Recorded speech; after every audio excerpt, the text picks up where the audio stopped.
Hello,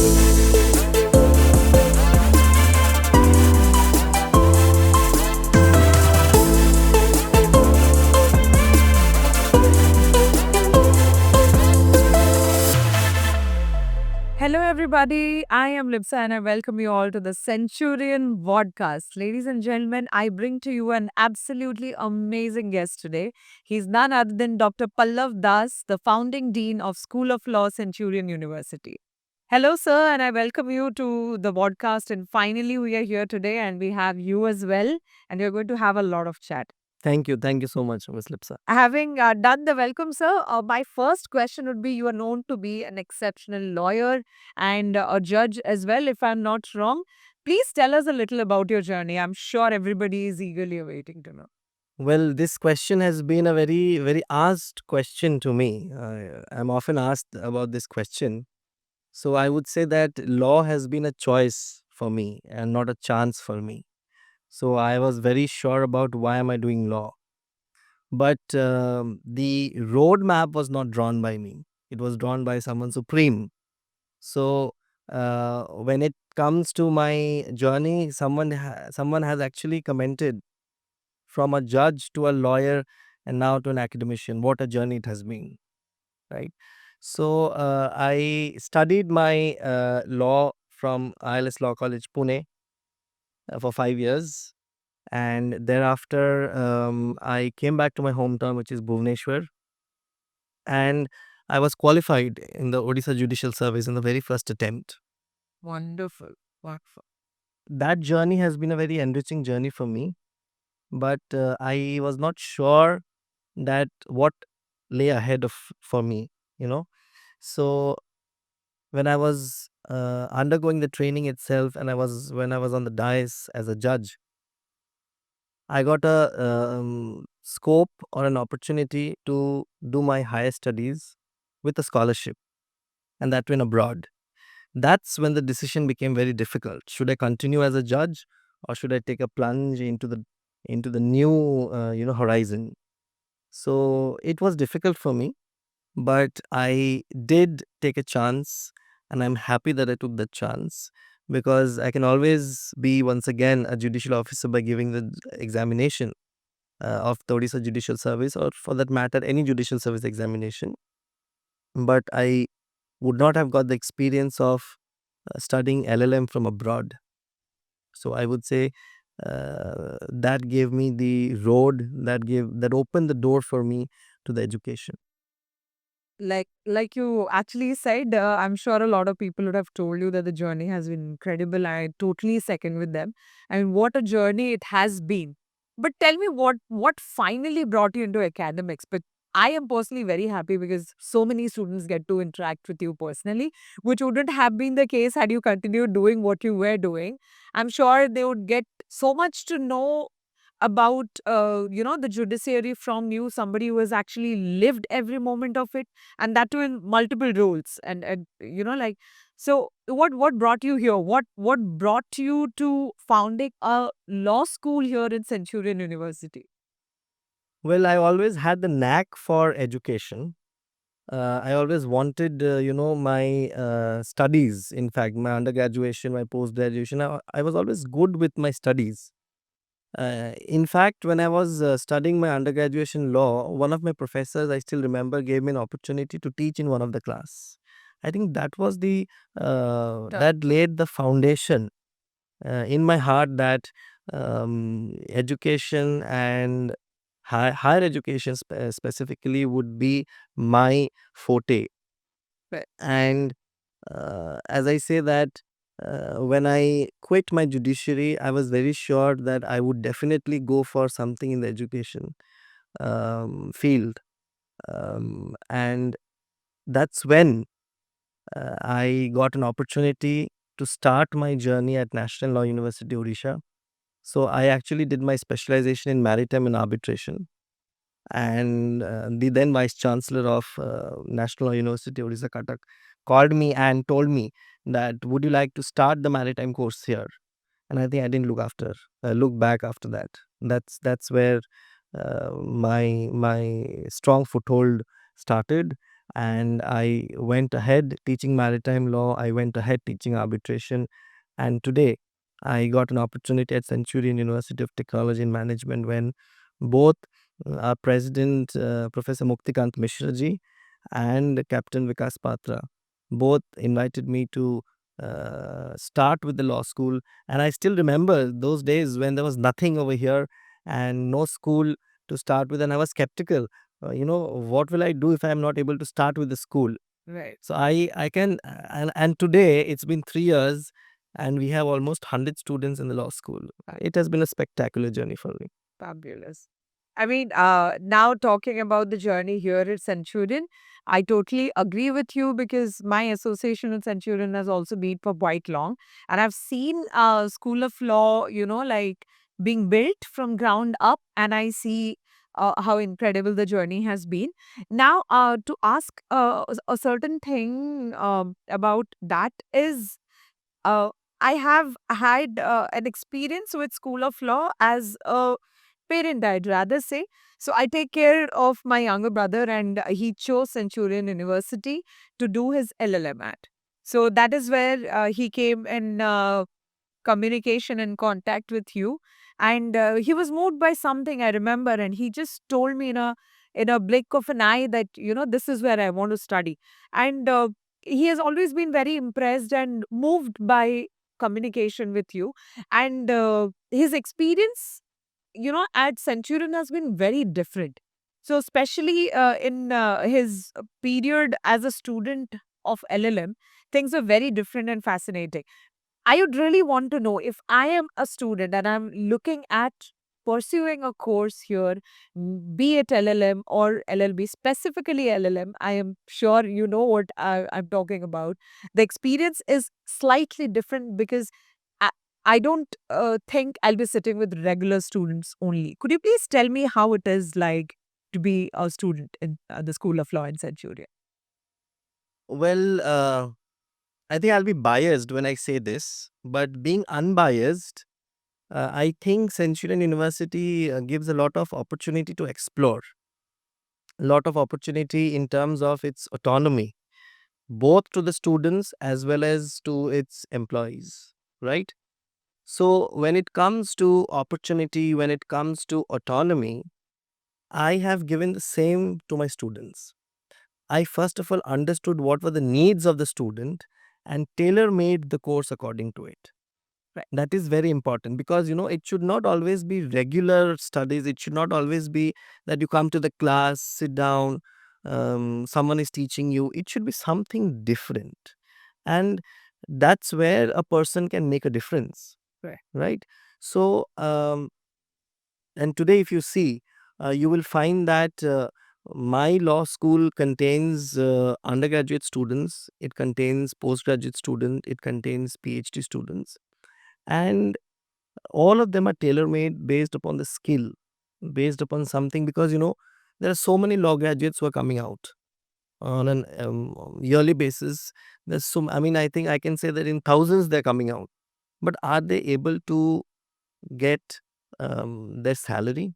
Are they able to earn? Right. So, what is important is you need to understand the needs of the student and tailor make the courses. Right. That's the difference, I would say. And apart from that, like I said, I am sure there are sitting judges also pursuing courses. And I think for fresh students let's say I am someone who's just a fresh law graduate, the kind of exposure is definitely going to change, like my perception towards the whole world of law, I'm sure. How do you think that helps a student? Yeah, I think the LLM course is a mixture of our sitting judges, starting from judicial magistrate first class to the district judge of the state, and sitting in the class with them or having a communication with them or having a conversation with them gives a different perspective altogether, right? You not only learn the law, you actually live the law. That is what is more important because they are the ones who are giving the judgments. Right. And when a normal student comes in communication with them, in conversation with them, they understand the nuances of law. the difficulty of the system. Because not, that's why I keep saying that law is different and justice is different. They're two different words. We cannot always equate both of them together. To different worlds altogether, if we see. There's so Absolutely. much to talk about there. But I totally understand when you say, like the is the whole different experience altogether. Because I can totally imagine, like sitting beside someone who I aspire to be someday in my life. And I totally understand how they operate and how they behave and the kind of lifestyle I'm looking up to be. And I'm sure it is inspirational in a lot many ways. So, now I really want to know. I'm sure there are so many people, very special dignitaries and personalities who walk in to the School of Law to mentor students, to talk to them and all. Could we have a few notable names who have visited School of Law so far? I remember in the last 2 years, we have had almost more than 17 dignitaries visiting the School of Law. Fabulous. Some of them are the present Advocate General, Shri Pitambar Acharya ji, the former Advocate General, Shri Ashok Parija ji. We have had um, judges from the Supreme Court, Honorable Supreme Court of India. And in fact, our foundation day, which is observed on 29th of July every year, the first time we have had was Honorable Mr. Justice Shahji, who was the former Supreme Court judge, and also Honorable Mr. Justice Maheshwari ji, along with the then Advocate General Shri Ashok Parija ji. And I remember when they were there on the campus, when they were there in the school, the entire atmosphere was very different. People were wanting to see them, people were wanting to hear them. I think that is what gives you a different experience altogether when we want a campus life. Who all are coming to talk to us, to guide us, to mentor us. And in fact, I remember very well that the then Advocate General Shri um, Ashok Parija ji, in fact, told us and told everybody that, they're open, all the students of law school are open for an internship in the chamber. Oh, fabulous. That's a very rare gesture of love, I would say. I'm sure he was moved by, I'm sure by the faculties, the students. Something must have moved him. I think it's the campus life, which, because Centurion University's campus is very different than the other campus. It's not concrete. Right. It's filled with life. Yes. It's filled with nature. That's one thing. Second thing is that our faculty, the quality of faculty that we have, some of them have studied from national law universities, some of them have studied from foreign universities, some of them have completed from different other well-to-do private universities and are just exploring and are experiencing. We have taken freshers, we have given opportunities to them, but they have done their best. They have mentored the student. Some are still there as the founding faculty with us, some have left us, but all those who have left us, students still long for them. That's the impression that they have, left. I'm sure, like a School of Law in a very short span of time has become a very closely knit space, and that is what is the beauty of it. Do you remember any interactions with students in particular that has kind of, like left a lasting impression on your mind, or with the faculty or something? Any story that has stayed with you? Well, when it comes to the student, I remember that, see, I mean, building a school is a difficult task. You have to give your life, you have to give your soul, you have to give your time. And I think I can equate time with life and soul at the same time. So, when a person is consumed doing that, there are a lot of hurdles. You need to remove those hurdles rather than thinking about those hurdles. So, when the students came to me that, sir, it has been a year long, the first batch of students, it has been a year long, we have not gone out anywhere in terms of doing any legal aid program. And I was like, yes, we will do, give me some time. Yes, we will do, give me some time. I was just thinking what to do and what not to do. And then suddenly we planned that let us, go ahead and do a program at Konark. And that's when the students said that, yes, everybody wanted to go. It was not just a legal aid program for them, but I think it was an outing also for them. And and everybody was so happy about that thing that they really worked hard to understand the plot, to understand education for girls. That was the theme that we had taken. We contacted the DLSA of Kunar. They were ready, and they were happy to collaborate with the School of Law of Centurion University. And we went in the bus, and they were all happy, merrymaking. I think that is one thing that is still there in my heart, and I would really want to do more of such legal awareness programs where students themselves are taking the lead. I'm sure it had would have been quite an experience because from the look of it or the sound of it, I can totally like find myself wanting to be a part of it. I'm sure students would love that so much more. Now, Pallav, so we'd like to talk about certain aspects that I think current law students are struggling with, or maybe in two heads with, or maybe they are in crossroads or something. So, a recent judgment saying that 3 years of judiciary practice has been mandatory before even appearing for the judicial services. What is your take on it? Do you think it is going to demotivate students a lot, or do you look at it as you know, uh, b- an important opportunity for people? Like what are the options that people should take to if somebody had the minds fixed at appearing for judiciary? What is your take on this?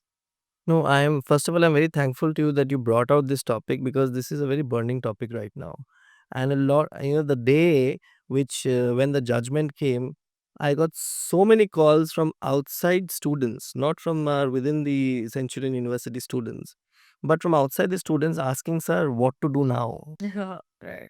Our career is jeopardized. So I had told them that you just wait for the time being. I'm sure that judgment will be challenged. And there are positives to this judgment, there are the negative side to this judgment. But, and I would reiterate both the sides today, that the positive side is that young lawyers would get some training before they enter into judiciary. But that could have been tackled in a different way. Rather than making experience as mandatory, 3 years experience as mandatory, they could have made the 3 years training as mandatory. That ways, they could have actually sat with the sitting judicial officers. They would have understood how judgments are being written. But now, if you see, how many of them would actually be willing to go for practice, when practice itself is a very demanding, demanding job, I would say. So it, I really don't know what was the reason behind coming up with this kind of a judgment. But I my personal opinion is that a lot many students have been demoralized. Their job opportunity has been closed, and I think this judgment should be relooked from a broader lens, because judiciary was one of the career options soon after they passed their undergraduation course. Now they are going here and there, trying to figure out what they really want. So many students do not want to take law because of this judgment, and I'm really sad about it. I mean, that is the only reason, like I'm sure this is the kind of uh I wouldn't say an assurance, but talking about it even helps students a lot. So that's the reason I came up with this question. The second thing is, what are the opportunities that students can look at, if not judiciary, right after, like graduating? What are the career options that I can look at which would fare well for me and a student? No, I would say that artificial intelligence is actually taking up, the forefront or the forerunner. So I would suggest that every law student start learning artificial intelligence. They would not take up their job, but they will minimize the career opportunity, because one person can then do several other tasks by using artificial intelligence. Now there are several companies which are coming up. There are a lot of job opportunities. In fact, yesterday I got a call saying that, would you be willing to be a voice artist for a legal document, to read a legal document? So these are the new opportunities, avenues that are coming up. So Not only research, not only academics, not only law firm, not only practice, but there are edutech companies which are coming up. There are artificial intelligence companies which are coming up. And I think, and I advise the student that they should be up on the toes to keep themselves abreast, updated of all the opportunities. Vast opportunities are coming. And I think that when it comes to law, there is no one career opportunity like I can bracket it. There are a lot of career opportunities. You can join politics, you can do civil services, you can do judiciary. Well, of course, if the judgment comes out in favor of the students, mm, you know, there are so many opportunities. You can be a contract drafting analyst, you can be a business analyst, you can be a CS after doing a CS along with law.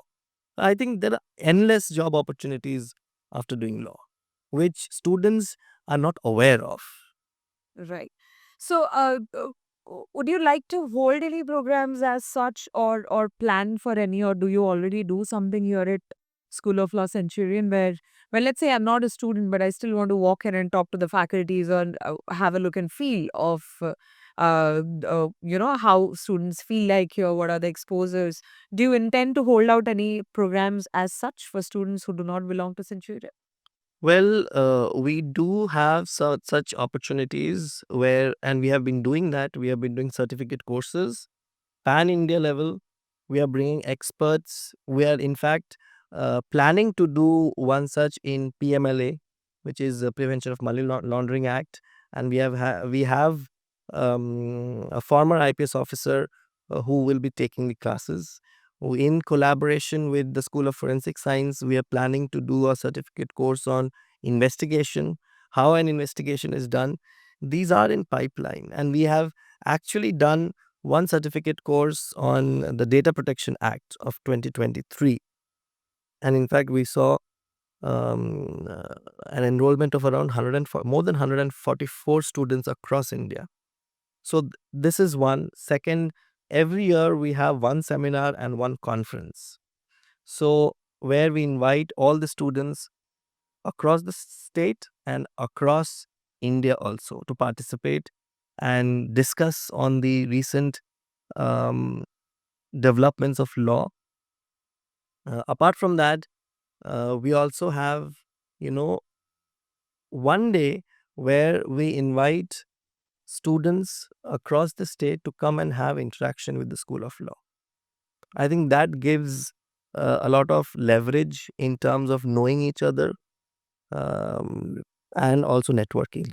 I really want to take this opportunity to speak to any student that is probably watching this podcast right now, because I would really want you to take up this opportunity at least to kind of walk in and take a look and feel of the School of Law, interact with the faculties, because I'm sure we are open to that anytime and every time. So I think that would be also a great opportunity. I mean, if you can just come and visit and have a look and feel of the whole thing and experience how it feels to be here amongst like faculties who are so experienced. And to sum the podcast up, I'd like to ask one last question. Dr. Pallav, you are known to be very encouraging for young lawyers. I mean, you do help them with their career, academics, even beyond your role as a founding dean. You have been doing that for quite some time right now. How do you see the role of young lawyers evolving, let's say from 5 to 10 years from now? Well, I think I've seen that young lawyers get frustrated too easily. Yeah. So I would advise them that, pause a little bit, think, because hard work has no substitute. That's true. Money will come. Money will come provided you have consistency. You need to be consistent with your work. Don't run after money. Don't run after success. You know, this is a personal experience. Anything that I've run after, I've never achieved that. If I'm quiet, if I'm stable, if I do my work, what I'm supposed to do, I get really what I've never expected also. So to the young lawyers, I would say that work hard, have patience, and law is a very good field which will give you success, which will give you the fruits, provided you stick to it, provided you understand that everything takes its own time and nobody is ahead of you or nobody is behind of you. Right. So, that brings me to a very interesting question that I have in mind personally. I'd really want to ask. So, law looks very shiny and very luscious on the outside. So, dude, if we talk about aspiring lawyers, do you think this can be a good career to choose when they're looking for money, or they're looking for a way where they can really, expertise themselves in law and earn a lot of money? Is that very much possible? Let's be very practical. Well, the starting days are difficult. It takes, because you don't have, in practice, you really don't have that much of money in the starting days. If you choose for corporate lawyer to be a corporate lawyer, then you will have a lot of money. The starting package is 20-22 lakhs per year. Wow. But then I have always felt that you will have a lot of money, but you will have no time to spend it.